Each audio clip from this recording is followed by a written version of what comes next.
If we're going to see our vision fulfilled, then friends, we're going to have help along the way. If you can see your company 5, 6, 7, 10 years into the future, however long it is, I like 3 to 5, but if you can see your company in the future, then who are the players you're going to need on the team in the future? If we empower and involve our team members along this journey, friends, we can get them re-engaged. All of our team is going to have to change as the company grows and as it moves forward into the future. This very successful business owner was verbalizing frustration to more than 100 plus employees, and one simple question that I asked literally stopped him in his tracks.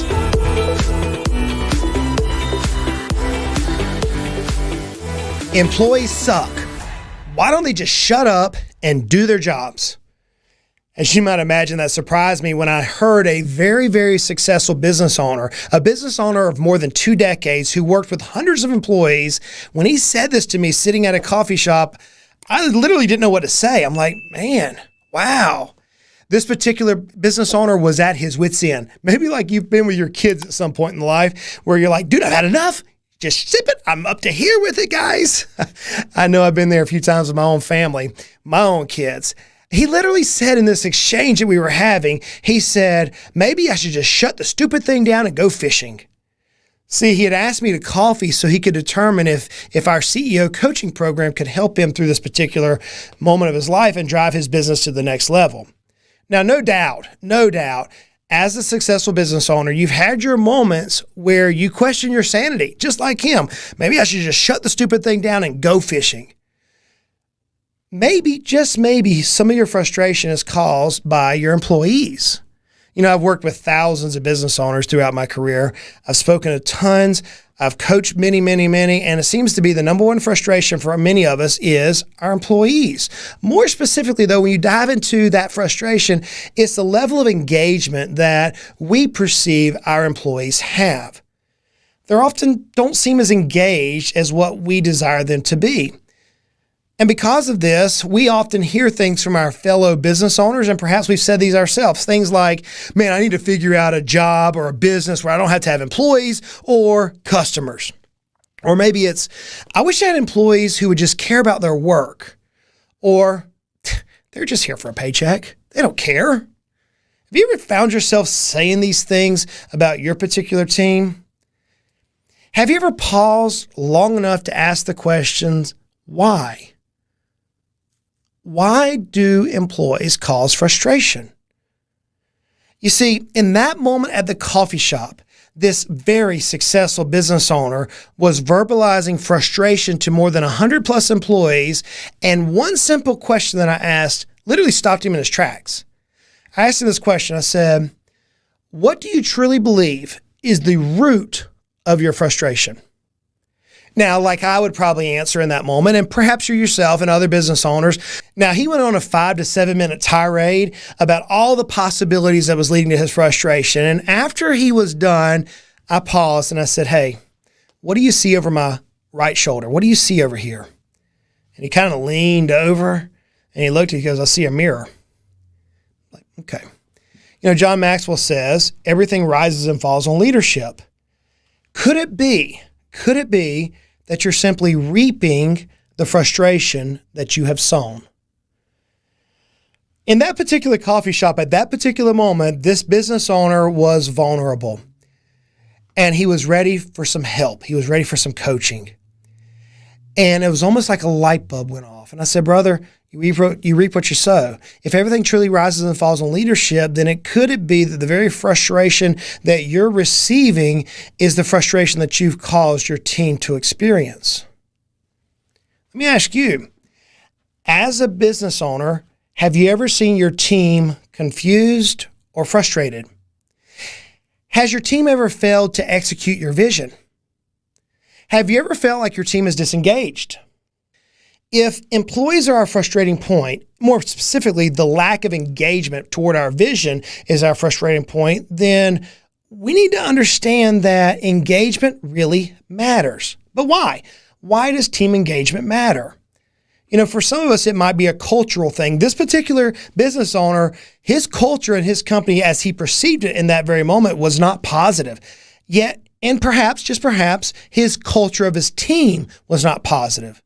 So the culture is one of the reasons why we need engagement. Another one is we need collaboration and communication. We need innovation, as we talked about recently on one of our Facebook Q&A sessions.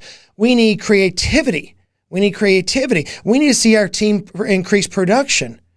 More importantly, we need to enhance our customer experience. And if we are going to see our vision, I've been spending a lot of time thinking about and talking about vision. If we're going to see our vision fulfilled, then friends, we're going to have help along the way. We're going to need our team there to help us enhance our vision and help us drive toward our vision. So having our team engaged is paramount. It's non-negotiable. Over the last few episodes, I've spoken a lot about vision. I really have. You may say, Justin, I've told my team my vision. I understand, but could it be that your team doesn't fully understand your vision in the same light or the same clarity that you do?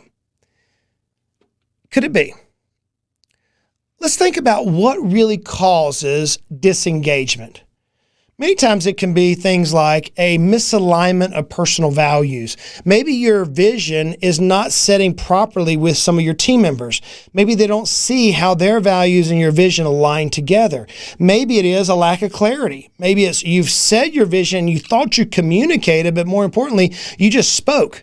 You didn't communicate. There was no exchange of ideas. You spoke at them and you expected them to catch it as fast as you were delivering it. So maybe there's a lack of clarity. Maybe it's a fear of change.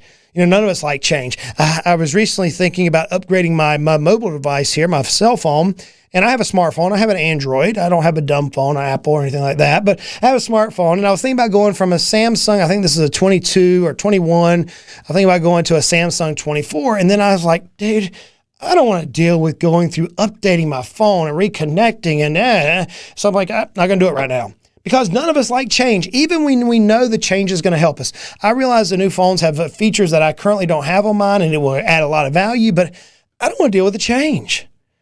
Maybe it's that your team is feeling undervalued. Maybe they're unclear about how their future fits into your vision. But nonetheless, you've said your vision, but there's a disconnect. Discord always follows disruption. It always does. In order for us to affect the future, we must disrupt the present. But when we disrupt the present, when we create change within our business to drive us to that vision that we've been talking about now for some weeks, when we do that, there's going to be discord that comes behind us. There's going to be some angst. There's going to be some fear, some anxiety. There's going to be some things, not only with us as the leaders, but also with our team. So maybe, just maybe, the reason why the team is disengaged is because they truly don't understand your vision. Maybe the disengagement comes from your style of communication. Whenever we communicate our vision, it's very helpful for us to think about the questions. Who does this vision apply to? Is it everybody within the company? Is it all the customers? Are we going to leave some people behind? Is the company going to outgrow them? Who specifically are we talking to? What does this vision provide to them, the employees specifically? When is this transaction going to take place? Where are they going to see the changes? How are we going to go about it? And most importantly, why are we even changing? Why is our vision now getting clearer? Why is it perceived to change? Why? So when we think about who, what, when, where, why within the vision, we can get super clear within our communication strategies.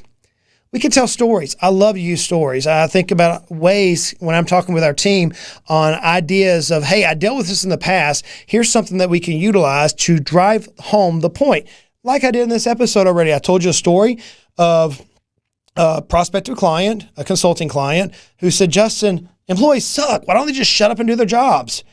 And you get the point now, the message I'm trying to deliver through stories. Your team's the same way. We want to encourage two-way communication. Many times I've seen business owners, especially when they're launching their vision or talking to their team, it's a one-sided approach. They get on stage or they talk into a microphone, they get behind a camera, and they're like this untouchable Wizard of Oz, right? The great Oz who's behind the curtain ultimately, but we're communicating saying, this is the edict, this is what it's going to be, y'all jump on board, and we really didn't take the time to communicate two ways. Think about this. Think about using a visual aid as you communicate your vision. One of the things I love to use, I love to teach clients how to use this, is a futuristic org chart. If you can see your company 5, 6, 7, 10 years into the future, however long it is, I like 3 to 5, but if you can see your company in the future, then who are the players you're going to need on the team in the future? Just this week, I did that with one of my colleagues and one of our team members. I said, hey, let me show you what I'm seeing into the future of our company. We need these 7 managers. We need this COO. We need this CMO. We need these players. We need this many assistants. And if we do this and our revenues hit this particular number as they should, then here is roughly what I think the pool could be used to benefit our team. And it was a futuristic org chart. That individual went, I get it. I understand now. Maybe it's a graphical rendering. I know whenever companies reach a point to where they need to go to a new organization or to a new location or restructure, go to a second location, oftentimes we'll implement things like, hey, let's get a graphical rendering of the new destination. Hey, we are outgrown our current space, but we're building this now. There's a bank in our town that put a graphical rendering, a picture rendering of the new bank location at the location so the whole community could see, hey, this is what is coming. And they did it like 2 years before they ever broke ground because it was a visual aid to get the team ready for this monumental move within this bank's future. So whenever we're communicating our vision to our team, we've got to be clear, friends. We got to be repetitive and consistent. We got to answer the who, what, when, where, why, how. Right? We need to tell stories and help them relate. We need to use two-way communication, allow our teams converse with us, ask, well, why are we going in this direction? Or where do I fit into the company in the future? Or what does this mean for me? And friends, if we can use pictures, pictures worth 1,000 words. It comes a long way to helping our team grasp the vision. So now we've spoken to our team, we've used these communication strategies, but it's ultimately our job as leaders to align the team to the same goal. I love to use this example of a football team. And when the players line up, the offense has the ball, the center has the ball, the quarterback is standing behind them. There may be a running back, there's some wideouts, there's a tight end, you've got your linemen. They're all facing the destination. They're facing their vision, which is the end zone. And they know there's going to have obstacles. They're going to have the opposing team who's going to try to harm their ability to reach that end zone. And what is interesting is in order for them to have the touchdown and ultimately win the game or win the championship, the whole team has to be pointed in the same direction. They have to see the vision of the goal ahead of them. How do we do that with our team? One of the simplest ways is to help each of your team members understand how your vision helps them achieve their goals. Think about this. Let me ask you a simple question. Do you know each of your direct reports' personal, professional, family goals? Just like you had this vision that we've been talking about, your team member has a vision of their own. They have their own goals. How does your vision help them reach their goals? I read a book not too long ago called The Dream Manager. And you would think, well, this is the perfect manager. And it's not about the manager in the position of managing people. It's about we as business owners should know our team's aspiration, their goals, and it's up to us to help them see how our vision and our company can help them realize their own goals. See, if you can align your team by showing them, here's where the company is going, who, what, when, where, why, how, right? And here is how this helps you reach your destination, then friends, you can gain alignment. And just maybe you might win the championship. You know, we have the honor and privilege. I say that often because I truly mean it. We have the honor. We have the honor to work with our team, and we have the privilege to serve our team. And as we as the leaders are driving our company toward the vision, let's not forget that team alignment toward our vision helps us all, helps us reach our destination, but more importantly, it helps them. Another thing we can do is we can empower and involve our team members. I love how Dave Ramsey approaches this particular position. He says, every employee in our company is self-employed. Basically, they're W-2 employees, but what he's trying to say is, look, if you're an employee, then you're not going to do the things that a self-employed person would do. If you have this employee mindset, then you're not going to approach day-to-day activities. He actually gives an example about, if you're an employee and you pass a piece of trash in the parking lot, then you may say things like, well, I hope the grounds crew picks that up. But if you're the boss, you're going to walk over and pick the trash up and throw it in the trash can. And I love this idea that we can instill a sense of ownership and shared responsibility into each of us, me and the employees, we can instill this ownership and a sense of shared responsibility to help us all ultimately achieve the vision. And if we achieve the vision, we've already connected how achieving the vision will help the team members achieve their goals. So if we empower and involve our team members along this journey, friends, we can get them re-engaged. You know, empowering a team member means giving them autonomy, not micromanaging them, giving them responsibilities and showing them that there's opportunities of growth. Not just speaking about it, but demonstrating, hey, here's where we need help on. This is how you can grow forward in this career within the company. So you can empower your team. You actually may consider bringing in some of your team members into the decision-making process and soliciting their input. You know, in the last few years, I've been in this employee seat. I was one of the top shareholders of the company, and I had the title of president, but ultimately I was working underneath the CEO, and many times decisions were made, and it's like, well, you didn't think to ask me what I thought about it? Or, man, you know, I could have given some input. I've dealt with this exact problem before. Wow. And you feel disconnected or disengaged, just being candid. How many times have you had those players who are disengaged? It could be that the very ones that are frustrating you are your A players and you just don't know it. It could be that simply engaging them in the thought pattern, engaging them in the process might help them re-engage with more vim and vigor than ever before. So you can give them some autonomy. You can allow them to be part of the solution.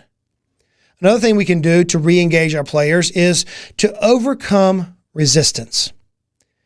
We all are resistant to change. All of us, myself included. I just gave you the cell phone example, right? I got this phone and I don't want to change it. It's been said that repetition is the mother of all learning. In order for the vision to be caught, as the old saying goes, more things are caught than taught.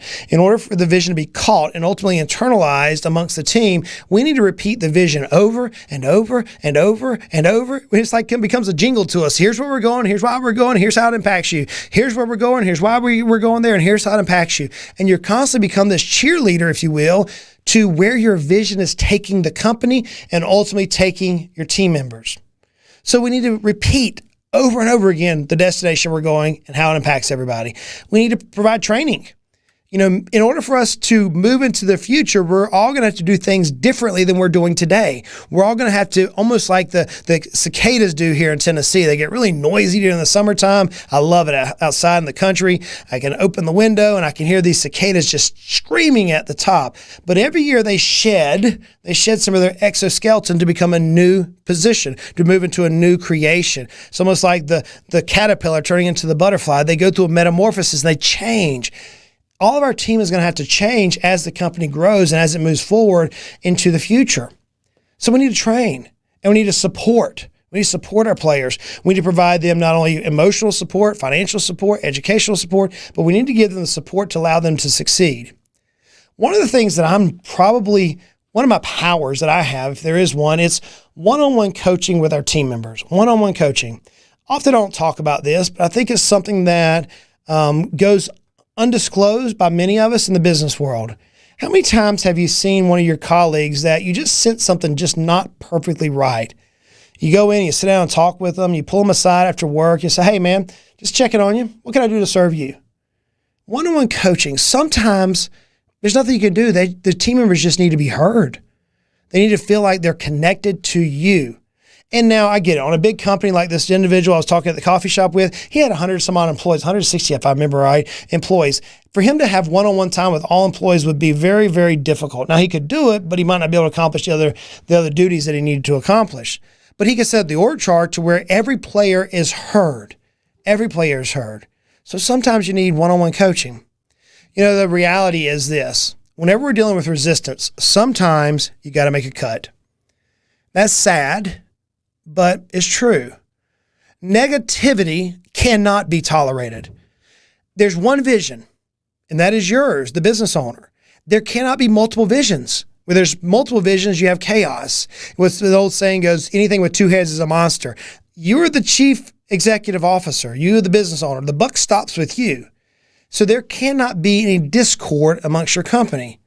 So sometimes you have to cut the negativity. Years ago, I was dealing with some negativity in our company, and it was from some employees that I deeply cared about. And I can remember showing this video of Russell Crowe, and I think it was Masters and Commanders or something of that nature, where he's sailing around the Horn of Africa.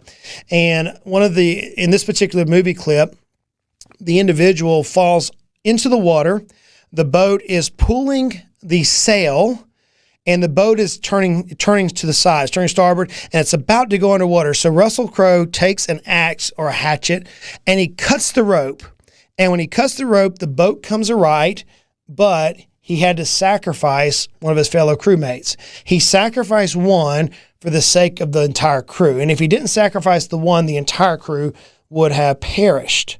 It's an interesting leadership principle that many times those of us who are often a little bit more gracious than we should be can end up hurting the crew, the players on the boat, if you will, the players who keep our business running, for the sacrifice of past loyalties, for the sacrifice of friendship, for the sacrifice of whatever it may be. Friends, I got to tell you, whenever we're dealing with overcoming resistance, we cannot allow negativity. Sometimes we got to snip it. Sometimes we have to let somebody go. You know, we've relaunched Financially Simple. I'm excited. I'm so excited about this. You know, I've started and sold now 6 businesses. I've started and sold 6 businesses for profit. I've sold businesses at 5 figures, at 6 figures, and at 7 figures, and at 8 figures. And then recently walked through another company that's sizable. So I've gone through 7 transactions. And I can tell you that through all these experiences, I still make stupid mistakes. As we were launching Financially Simple, I can see this vision, friends. I can see it so clearer than I've ever seen anything else in my life. I can see the growth trajectory of Financially Simple. I can see the results of it. I can see the team today, and I can see the team in 2 years, 3 years, 5 years. I can see it all. Crystal clear. I could paint a picture with it. And as I talk about my vision, I realized about a week ago that my team was lost. They didn't have the same vision. They couldn't catch up with me and my mindset. And I reminded myself as I was going in an airplane, I was flying to Kansas City, and I reminded myself, you know what? My team has never started businesses before. This is a new adventure for them. They've never seen this before. They feel chaotic right now. To me, this is fun, but to them, this is nerve-wracking. They don't understand the vision. They can see it, but they don't quite understand it. So when I got back from the trip, I called our team together, and I sat down with them all together, and I said, let's go through this vision one more time, because I don't think I've been fair to you. As I speak, I forget that I've been doing this for 30 years, and I realize that y'all have never gone through a startup of this phase. I realize this is new for you, and I'm sorry. I messed up. I'm not being the leader that I often speak that I should be. Would you forgive me? Let's walk through this. And we spent about 6 hours in a day answering who, what, when, where, how, why. We painted the vision from every angle we could paint. We used pictures. We used words. We talked together as a small team, less than 10 players. We talked together as a team. We looked at the future. We had their answers. And then after this particular conversation, each one of the players came and said, Justin, thank you. We understand. We are excited. And I've watched the entire team over the last 2 weeks shift. Now, they weren't frustrated, but I could just sense that something wasn't right. Something wasn't right. So even in my own haste, as I'm casting my vision, as I'm talking to this microphone, as I'm working with the team, relaunching this particular business, in my own haste, I didn't slow down enough. I didn't have a powwow. I didn't talk to them personally. So I can only imagine perhaps somebody who's not gone through 7 different startups and sales, maybe someone who's not had the success that I've experienced. Thank God I've experienced it. Maybe you've never dealt with this and you're saying, man, Justin, just like this business owner, yeah, employees suck. I wish they just shut up and do their jobs. May I submit to you that more often than not, it's us. It's us as leaders who haven't painted and done our job right through our leadership capabilities. Maybe we don't know how to do it. That's no excuse. You're the leader. I believe this. I believe that every one of our teams want to provide their absolute best. I believe that. I believe that with all my heart. I don't believe we as a species, we as a society, wake up in the morning and say, hey, how can I do only halfway good today? How can I only show up halfway? How can I not do my best today? I just don't think that's the way we're designed. I think we're designed to do the best that we know how to do with the abilities that we believe we have. And it's up to us as leaders to shine the light, shine the laser beam, the floodlight, if you will, shine it into each one of our team members and say, man, I see so much more. You have so much more potential. Let me show you how you can grow. Let me show you how you can achieve more. It's up for us to, as leaders, to bring the very best out in people. The very fact that our employees show up day in, day out and work alongside our companies, even through frustration, even through their not understanding your vision, is a testament to ultimately you, your company, your culture, your clients. So may I challenge you? Let's lean into clear communication. Let's lean into team alignment. Let's empower our team. Let's deal head on with resistance. Friends, if we can do that, then we can help not only ourselves achieve our vision, but we can do like Zig Ziglar often preached about, help others get everything out of life that they want, and you can get everything out of life that you want. May I ask you to reflect on your own experiences, your own insights? How do you feel at this very moment with your team? Do you feel like they're engaged? Are they fully engaged? Like they're ready to go win championships? They're ready, as I often say, to charge hell with a water pistol? Or maybe do you need to take a Selah moment, just the old Hebrew word, pause for a second, bring your team together, talk about yet the vision again. May I also encourage you to check out our YouTube channel. We've got some amazing things coming live on our YouTube channel. We're going to be walking our entire audience through the restart of Financially Simple. We're going to show you a documentary of taking Financially Simple from nothing, actually negative revenue in January, to an 8-figure business within 48 to 50 months. You're going to see this. We're going to walk you through it. I cannot wait for you to see this. So check out the YouTube channel. You can find it under Justin Goodbread on YouTube. Friends, we are excited, more excited than ever. I would challenge you to share this episode with somebody who wants to succeed, who has a business and they want to make it more profitable, more valuable than ever before. Until next time, friends, y'all go out and make it a great day.